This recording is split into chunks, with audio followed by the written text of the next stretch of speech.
Prior to procurement during the design phase, a detailed specification is prepared defining all the technical requirements of the project, including the factory acceptance test requirements.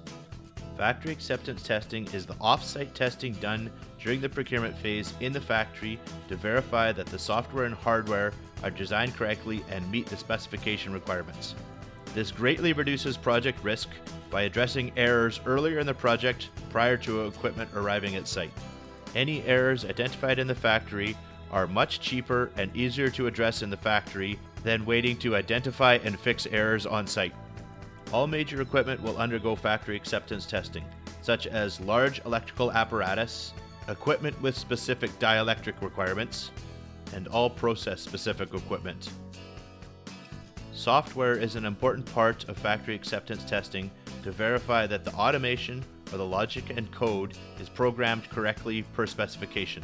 Software should be uploaded to the hardware and integrated factory acceptance testing conducted to ensure that the hardware and the software function correctly per specification.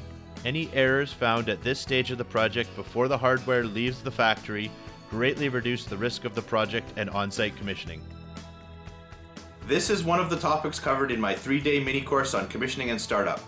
To get started with the full course, please go to commissioningandstartup.com where you can sign up for free. My name is Paul Turner, and I want to help you survive and thrive in your commissioning career.